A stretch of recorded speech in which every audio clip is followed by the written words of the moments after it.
In today's video, I'm going to teach you how to change an employee's name in QuickBooks. Whether you're new to QuickBooks or just need a refresher, I've got you covered with this clear and straightforward guide. Let's get started. First things first, once you're logged into QuickBooks, the main goal is to navigate to the Employees tab.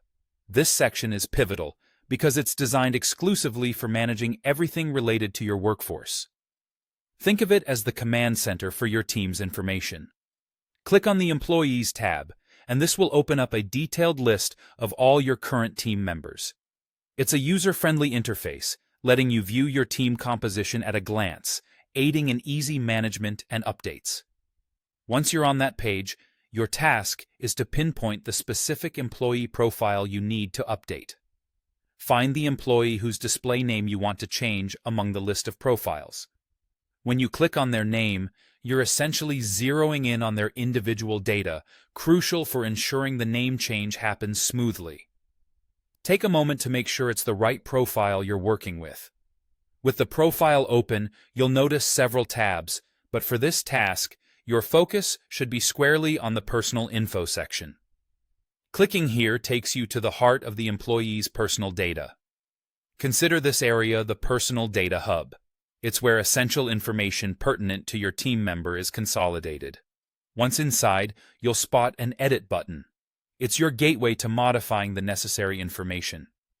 By clicking Edit, the fields become live, ready for you to make those critical updates.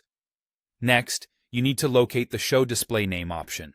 Clicking on this will bring up the current display name, and it's here that you're able to input the new name.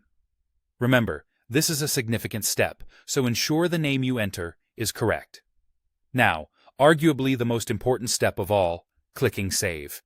It might seem minor, but saving is what permanently records all your changes in the system, ensuring nothing is lost and that the new name is captured accurately. Once you hit Save, you can be confident that the updated name will appear across QuickBooks wherever that employee's profile is displayed. This ensures consistency and clarity, maintaining all your records as accurate and up-to-date as possible. And there you have it. You've successfully changed an employee's display name in QuickBooks Online. To verify everything went smoothly, revisit the Employees section and check that your changes are reflected correctly. This simple update not only keeps your records accurate, but also facilitates better interaction with your team by reflecting the most current information. Thank you for joining me today, and I truly hope you found this tutorial helpful. Feel free to drop any questions you might have in the comments below, and have a wonderful day managing your business efficiently.